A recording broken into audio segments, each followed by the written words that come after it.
Farg'onada bo'lib o'tayotgan Central Asia fan, ta'lim, madaniyat va biznesda internet va axborot kutubxona resurslari 18 xalqaro konferensiyasining 3-so'nggi kuni. Bunda soha xodimlari uchun axborot kutubxona xizmati ko'rsatishni takomillashtirish, innovatsion uslub va metodlardan foydalanish bo'yicha mahorat darslari bo'lib o'tmoqda.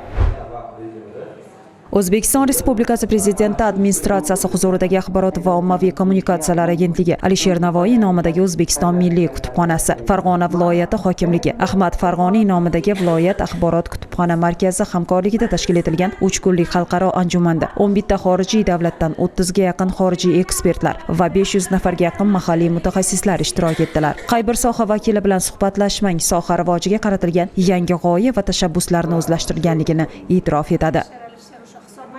Har yili kutubxonachilar uchun an'anaga aylangan 18 xalqaro konferensiya o'tkazildi. Bunda axborot kutubxona markazlaridagi mavjud resurslarni ta'limda, madaniyatda va internetda ulardan foydalanishga bag'ishlanganligi bilan alohida ahamiyat kasb etadi. Bu yil Farg'ona viloyat axborot kutubxona markazida o'tkazilganligi men o'ylayman, bu kutubxonalar uchun, mana shu viloyatdagi ziyolilar uchun juda ham katta bir e'tirof deb bilaman. Farg'ona viloyatiga kelib sezdikki, bu yerda rahbarlar asosan viloyat hokimining kitobxonlikka, kutubxonalarga, kitob o'qishga bo'lgan munosabatini sezdik. Qachonki rahbar e'tibor beradigan bo'lsa, u yerda barcha ishlar, shu kitobxonlikka bo'lgan ishlar taraqqiyot darajasiga ko'tariladi. Bu nafaqat respublikamizdan kelgan axborot kutubxona muassasalarining mutaxassislari fikrlari, balki xalqaro kasbdoshlarimizning ishtirokida ham ko'rishimiz mumkin. Konferensiyalarga nisbatan aytadigan bo'lsak, yildan yilga rivojlanib boryapti, yildan yilga o'zining rang-barangligi bilan va xalqaro ekspertlarning, kasbdoshlarimizning ishtiroki bilan o'zgacha bir fayz bag'ishlayapti desam xato bo'lmaydi. Kitobxonlik rivojiga qaratilgan nufuzli anjumanda Buyuk Britaniya, Bolgariya, Belorussiya, Germaniya, Fransiya, Omon Sultonligi, Rossiya Federatsiyasi, Malayziya kabi davlatlardan mutaxassis va ekspertlar, yurtimizning barcha hududlaridan kutubxonachilar, arxivarius va muzey xodimlari, axborot kommunikatsiya texnologiyalari bo'yicha mutaxassislar ishtirok etdilar. O'zaro almashilgan tajribalar endi hududlarda dunyo miqyosida tatbiq etiladi. В библиотеку люди приходят только за тем, чего им не хватает. Кому-то не хватает информации, кому-то новой работы, кому-то хочется пообщаться. Kutubxonalarga odatda insonlar o'z ehtiyojlariga qarab kelishadi. Masalan, kimdir ma'lumotlar uchun, kimgadir yangi ish zarur, kimdir o'zaro fikr almashish uchun. Bugungi kun kutubxonachisi buni anglay olishi va kitobxonga izlaganini yetkazib bera olishi lozim. Biz har yili kitob fondimiz bilan qanday ishlayapmiz?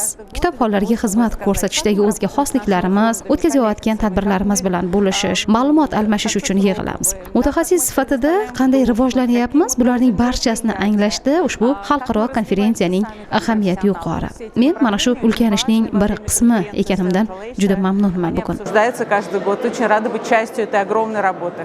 Ilm, madaniyat va tafakkurni Farg'onada jamlagan nufuzli anjumandagi barcha ma'ruzalar ilmiy maqolalar sifatida qo'llanmada jamlanadi. Sohadagi yangi innovatsion rivojlanishlarning asosi sifatida xizmat qiladi. Men Sirdaryo viloyati Guliston tuman axborot kutubxona markazi direktori To'rayeva Soliha bo'laman. Men mana shu 3 kundan buyon Farg'ona viloyatida o'tayotgan 18 xalqaro konferensiyada ishtirok etyapman.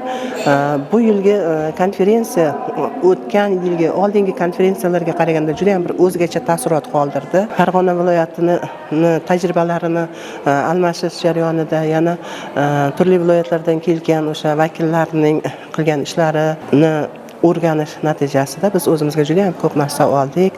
Bunda eng asosiysi oilalarga kirib borish, oilaviy kutubxonalarni ko'paytirish va yana mahalla kutubxonalarini ko'proq tashkil qilish. Biz ham mana mahalla kutubxonalarini tashkil qilish, bu ko'chma kutubxona deb yuritamiz.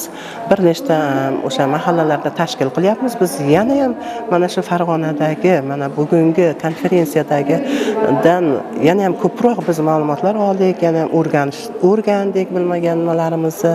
Biz albatta borib biz o'z hududimizda bilan tatbiq qilamiz.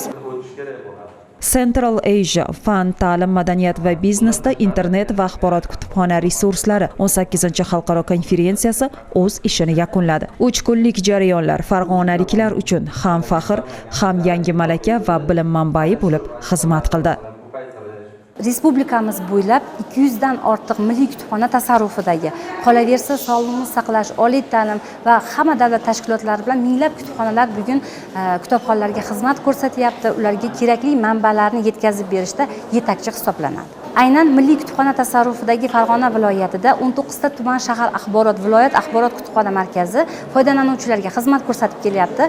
Xabaringiz bor, 2022-yildan kutubxonamiz katta rekonstruksiya ishlari olib borildi va foydalanishga topshirilgandan so'ng men tahlil qildim.